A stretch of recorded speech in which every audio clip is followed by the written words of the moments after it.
Saudações, está no ar o programa Saúde e Vida. Em meio a incertezas em torno da pandemia do novo coronavírus, um fato é irrefutável. As taxas mais altas de mortalidade estão entre as pessoas mais idosas, particularmente aquelas que já apresentam algum problema de saúde e também pessoas com doenças crônicas. Hoje, o Saúde e Vida visitou o Centro de Apoio à Velhice de Maguanine C, na cidade de Maputo, onde vamos saber como é que os idosos vivem neste lar e também quais são as medidas que estão a ser adotadas para a prevenção do coronavírus. Acompanhe-nos.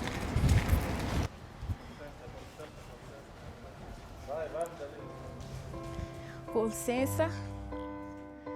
Então, chegamos. Qual é o primeiro procedimento logo à entrada? Sejam bem-vindos. Sim. Mas antes de falarmos convosco, primeiro vamos ter que passar pela lavagem das mãos. Ok, vamos a isso. Pode lavar. Vamos lavar. Primeiro tens que molhar as mãos. Ok. Ok.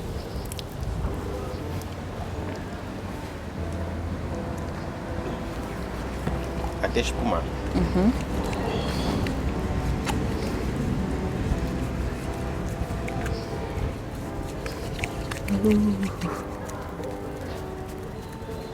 Falta esta parte. Aqui assim. Certo. Torneira, que é para Sim. depois deixes fechar. Ok. Sem voltar a carregar o micro-organismo. E a seguir fazemos este gesto que é para... Ok. Muito bem. Então, vamos conhecer o centro? Vamos. O dia a dia dos idosos mudou consideravelmente desde a eclosão da nova pandemia, o Covid de 2019 ou o coronavírus. Isto porque tivemos que fazer algumas restrições naquilo que é o seu cotidiano, né? Desde as atividades, há certas atividades que eram exercidas em um grupo, talvez de 5 ou 6 idosos, então tivemos que separar esses pequenos grupos. Os idosos são os mais vulneráveis. Nós reforçamos as medidas preventivas. Melhor prevenir do que remediar. Então, como medidas preventivas, número 1 é a lavagem regular das mãos. Então, uma das coisas que nós fizemos foi a colocação de baldes com torneira e o sabão em vários cantos da casa. O segundo aspecto foi a colocação do desinfetante. Se esqueceu de lavar na casa de banho, que temos em todos os compartimentos, ao sair vai ter que lavar na saída. E ao chegar no refeitório ou no sítio como este, onde eles ficam mais tempo, vai ter como fazer a desinfecção das mãos. O outro aspecto que nós olhamos bastante é eles, por natureza ou por força do hábito, ficam mais tempo juntos ou em pequenos grupos por afinidade. Então nós criamos o distanciamento desses grupos, seja no refeitório, seja no seu convívio diário, nas suas atividades recreativas, apostamos muito no distanciamento físico e isso tem lhes ajudado bastante. No refeitório, nós tínhamos uma disposição das mesas em que todos ficavam juntos, mas devido a essa epidemia, nós desfizemos a disposição, colocamos numa disposição agora que compreende o distanciamento entre eles. Por exemplo, agora por cada mesa só ficam 3 idosos para passar as refeições. Por precaução, nós optamos em limitar ou impedir que haja visitas, né, por questões de segurança, porque não sabemos em que estado a pessoa que vem visitar o seu familiar está. Não. Por questões de precaução, optamos em impedir que haja visita neste período, né? Sendo um grupo de risco, todo cuidado é pouco. Então precisamos de sermos mais atentos, que é para evitar a contaminação. Como podem ver, os quartos estão separados, os leitos também ou as camas também estão separadas. Nesse quarto tem 2 camas, porque são pessoas que podem dormir 2. E neste quarto ao lado apenas temos uma cama, devido a outra doença associada que o nosso idoso tem, que faz com que não possa dormir com os outros, pela vulnerabilidade dele. O idoso precisa de mais atenção, desde o ambiente onde ele fica, tem de estar mais limpo do que os outros ambientes. Temos que usar mais alimentação saudável, mais alimentação rica em proteínas para o idoso, que é para poder aumentar a imunidade dele. Então, nós que estamos a cuidar de idosos em casa, temos que redobrar o esforço de prevenirmos a eles. Acordo de manhã, tomo faço higiene pessoal, vou matar bicho, matar lá as mãos, tomo banho, faço o normal, não é? Dentro das normas prescritas pelo calendário, programa, não é? E com a chamada de atenção, da chamada de emergência do presidente Nilson, não é? Que que tenha muito cuidado, isso aqui não é brincadeira nenhuma. Isto é para matar mesmo. Bem, vamos a um rápido intervalo e nós voltamos já com mais informações para si. Não saia daí.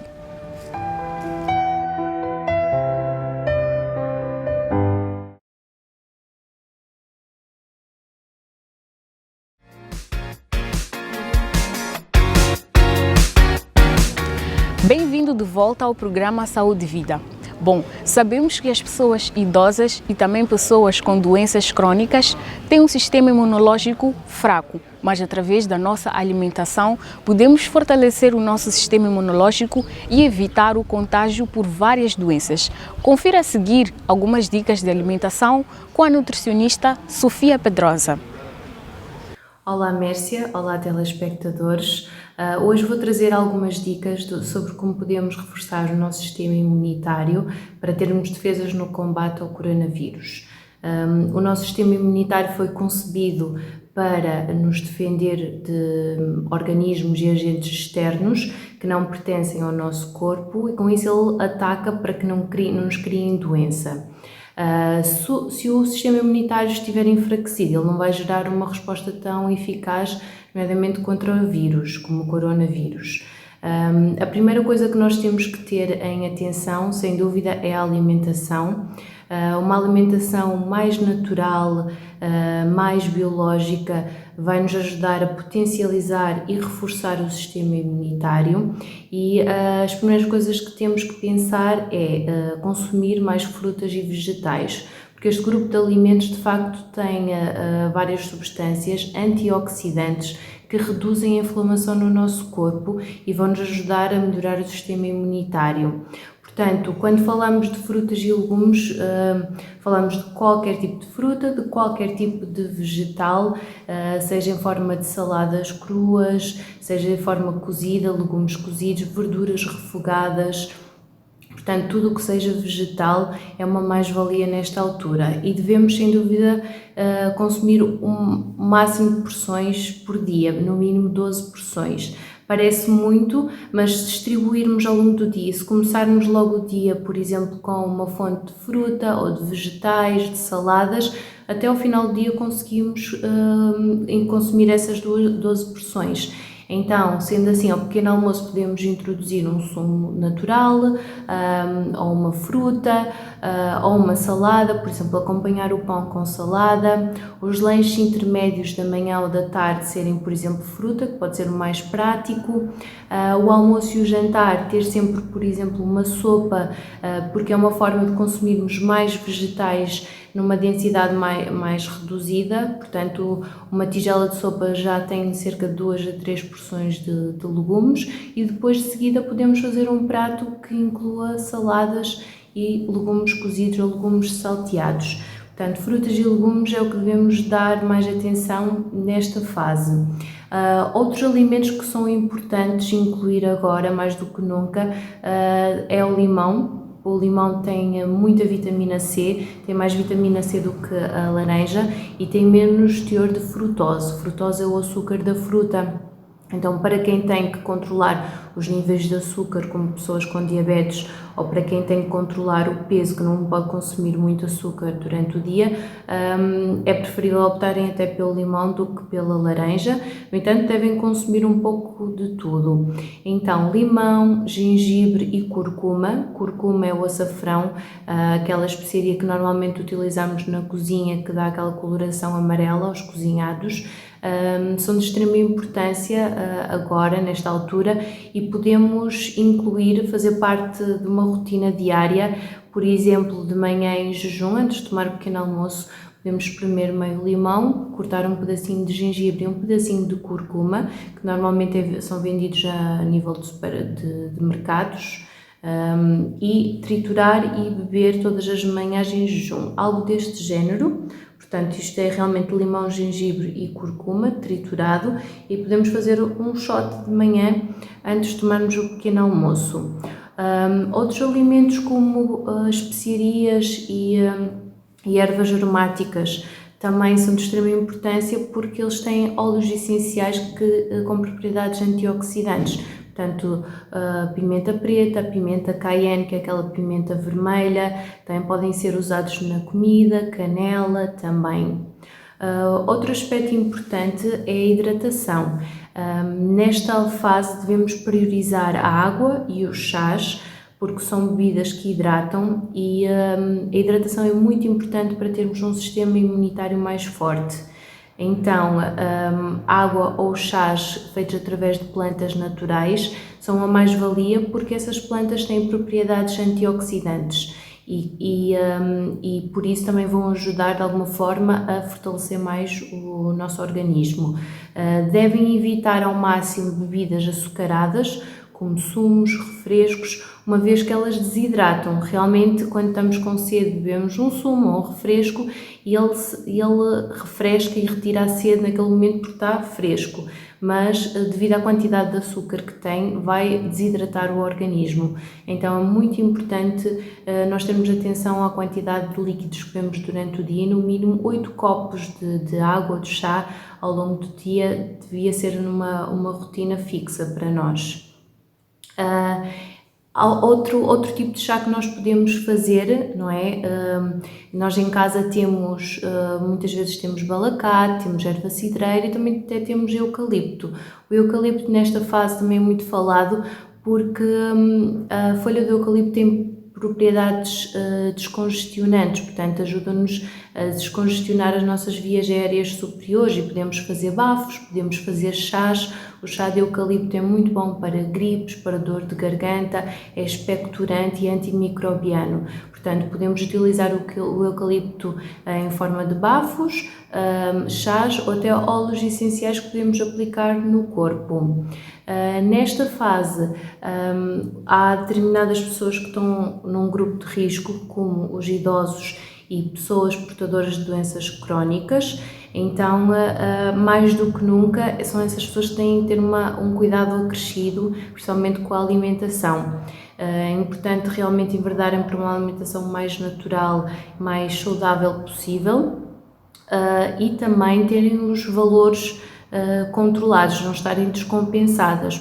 Por exemplo, uma pessoa com diabetes ter os níveis de açúcar normais, uma pessoa com hipertensão ter os níveis de tensão também normais, e se isso é necessário através de medicação, fazer a toma direitinha da medicação, porque se o organismo não estiver descompensado, mais facilmente vai combater qualquer agente externo, não é?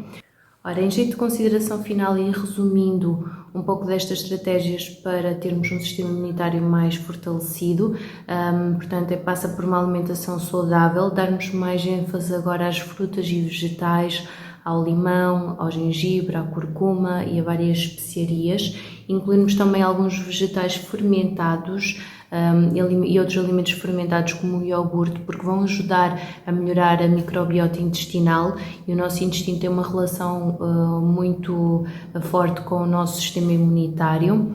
Hidratarmos-nos, bebermos bastantes líquidos, principalmente água e chás durante o dia. descansarmos. O sono também é muito importante para o sistema imunitário. Devemos dormir entre 8 a 9 horas por noite, e nesta fase em que muitos até vão ter o privilégio de ficar em casa e trabalhar através de casa, podem aproveitar para pôr o sono em dia, principalmente num ambiente escuro. Quanto mais escuro melhor, porque nós vamos produzir mais melatonina, que é uma substância antioxidante que também reforça o nosso sistema imunitário. E também apanharmos banhos de sol. Portanto, se nos expusermos ao sol pelo menos 20 minutos por dia, vai ajudar-nos a absorver mais vitamina D, que é uma vitamina essencial no nosso sistema imunitário. Então, são aspectos que não são até tão difíceis de pôr em prática, que seriam muito importantes começarmos hoje a implementar e mantermos, não é? Porque hoje estamos no meio de uma pandemia, mas este é um ritual de vida que devemos manter sempre. E se começarmos hoje, quem sabe não se mantém um estilo de vida, não é, mais saudável e também mais consciente. Bom, tendo em conta que muitas contaminações, infecções de recorrência e até mesmo o coronavírus ocorrem muitas vezes quando o nosso sistema de defesa está fraco, nós fomos conversar com a doutora Cleida Domingos, que vai nos explicar na peça a seguir como é que funciona o nosso organismo quando o nosso sistema de defesa está fraco. Confira esta conversa. O organismo humano é inteligente e de maneira autónoma utiliza rapidamente as suas próprias defesas para nos proteger de doenças. Ou seja, quando o nosso organismo se sente ameaçado, inicia uma batalha no sentido de evitar que a doença prossiga.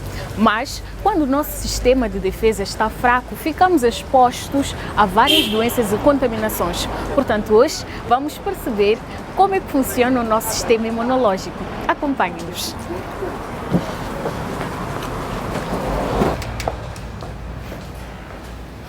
Olá, doutora Cleida. Olá, Mércia. Como está? Olha, estou muito bem, obrigada. Hoje vamos falar sobre imunidade e vamos dar destaque à imunidade baixa. Portanto, vamos conversar com a doutora Cleida Domingos, que é quem vai nos esclarecer algumas dúvidas sobre este assunto. Olá, seja muito bem-vinda ao Saúde e Vida. Olá, Mércia, muito obrigada. De facto, este tema é muito importante para que nós percebamos como lidar com a atualidade. Muito bem. E o que é que faz o nosso sistema de defesa ficar fraco? Bom, primeiro nós temos que perceber como funciona o nosso sistema de defesa. O nosso sistema de defesa serve para combater aquelas que são as circunstâncias adversas que nós podemos enfrentar no nosso dia a dia. Nós já nascemos com uma imunidade nata, com uma defesa natural. Com o tempo, esta imunidade pode ser atacada por diversos agentes, que nós podemos dizer parasitas, vírus, bactérias e por aí adiante. E o nosso organismo tem que se preparar para se defender desses ataques. Com o tempo, alguns desses ataques, por sua vez, podem fazer com que haja uma memória no nosso sistema imunológico e nós aí adquirimos uma imunidade adquirida, secundária a ataques que possam ter surgido durante o nosso tempo de vida. Como qualquer outro processo que ocorre no nosso organismo, a nossa imunidade com o tempo vai ficando mais fraca, vai ficando envelhecida. Então é nestes aspectos que nós devemos nos centralizar quando nós falamos de uma imunidade baixa. E quais são os sinais e sintomas de uma imunidade baixa? É possível identificar o que é que nós temos que fazer para saber se estamos ou não com uma imunidade baixa? De uma forma direta, eu não posso afirmar que eu estou com uma imunidade baixa. Entretanto, na recorrência de alguns sintomas, de algumas doenças, o médico já pode deduzir ou pode afirmar de uma forma empírica que se trata de uma imunidade baixa. Doenças que normalmente, quando nós temos contato com um agente causador, a infecção não leva muito tempo, a infecção não se torna muito grave. Nas pessoas que têm imunidade baixa, esta doença pode se prolongar ou pode ser uma doença que se torne grave ou até pode levar à morte. Então, em situações de infecções muito recorrentes, infecções que comumente nós temos e são autolimitadas, em algumas pessoas elas já não têm esta evolução. Alguns aspectos como a queda de cabelo, as unhas quebradiças, algumas infecções da pele, já podem nos fazer deduzir que estamos com a imunidade muito baixa. Então, nesta situação é necessário que faça-se uma avaliação por um clínico capaz, o histórico desta pessoa. Estes fatores todos vão fazer com que se chegue a este diagnóstico de imunidade baixa. E quais são os órgãos mais afetados, podemos assim dizer, no nosso organismo quando a nossa imunidade está baixa? Na verdade, nós não podemos falar de órgãos mais afetados específicos. O que acontece é que o nosso organismo é um todo.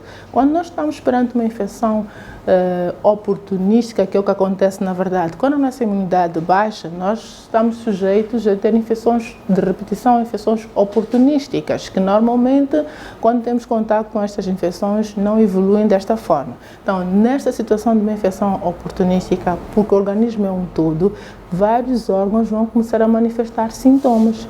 Para a pele, vamos ter infecções de repetição da pele, abscessos, furúnculos com muita repetição. Para o cabelo, vamos ter o cabelo quebradiço. Para as unhas, algumas vezes vamos ter infecções respiratórias muito comuns, resfriados, gripes, broncopneumonias e até as pneumonias. Então, estes órgãos são os órgãos que muitas vezes começam a ser os sinalizadores ou os sinais de alerta da presença da imunidade baixa. São estes fatores que fazem com que a pessoa fique preocupada e vá ao médico. E contando este histórico ao médico, é isso que vai fazer com que o médico comece a pensar nos exames possíveis a fazer até chegar a este diagnóstico. Mas note, não existe até o momento um exame que eu possa fazer. No caso, que a Mércia possa chegar ao laboratório e dizer: eu quero fazer o exame para saber se a minha imunidade está baixa ou não. Baseamos-nos nos sintomas e sinais que vai apresentar e no histórico da presença destes sinais e sintomas. Existem pessoas que têm imunidade mais baixa em relação às outras. E no grupo destas pessoas que naturalmente têm uma imunidade mais baixa, temos os idosos e também pessoas com doenças crônicas. Doutora Cleida, qual é a atenção que nós devemos dar a esta camada vulnerável? Suponhamos que eu, Mércia, estou com um resfriado e tenho em casa o meu pai, o meu avô, que naturalmente entram em contato comigo. O que eu tenho que fazer? Quais são as medidas de prevenção que eu devo adotar para evitar passar o vírus para esta pessoa? Nesta situação que nós estamos, é muito importante que nós percebamos a nossa responsabilidade em evitar que as outras pessoas se contaminem. A pessoa que estiver resfriada com algum sintoma de doença respiratória deve evitar aproximar-se deste idoso de forma desprotegida. É nesta altura que nós vamos recorrer às máscaras de proteção, de modo que as gotículas de ar que eu vou expelir ao falar, ao tossir, ao espirrar, não alcancem aquela pessoa que tem menos proteção que eu. Os idosos, por natureza, o seu sistema de defesa já está muito baixo. Então, qualquer situação de contágio vai fazer com que ele tenha uma doença grave e que pode levar à morte, que nós estamos a ver acontecer lá fora pelo mundo. Então, o ideal é que estas visitas devem ser interrompidas. As visitas aos idosos devem ser interrompidas se for possível. Se não for possível, estiverem a viver no mesmo local, é preciso que se adote medidas de uso de máscara para as pessoas que estão resfriadas, evitar aproximar-se destas pessoas idosas e, acima de tudo, fazer com que as pessoas idosas reconheçam as medidas de prevenção que têm que adotar. A higienização das mãos, evitar o contacto por objetos de partilha, louça, por aí em diante. Doutora Cleida, já estamos a chegar ao fim deste programa. Gostaria que, em jeito de últimas considerações, deixasse algumas recomendações para todos aqueles telespectadores que nos assistem neste momento.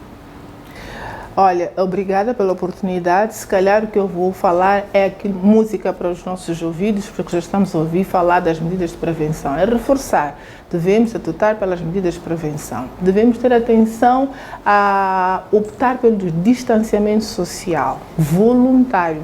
se for possível. Evitamos aqueles encontros com mais de 50 pessoas, eu até ia dizer com mais de 10 pessoas, se for possível. Fazermos aquela separação de 1 metro, se for o caso. E para as minhas senhoras, as nossas mamães, as nossas vovós, os encontros da igreja devem ser adiados, os velórios devem ser adiados, as reuniões longas das mamanas devem ser adiados, porque nós sabemos que o vírus tem capacidade de se propagar no meio fechado e no meio que esteja aglomeradas várias pessoas.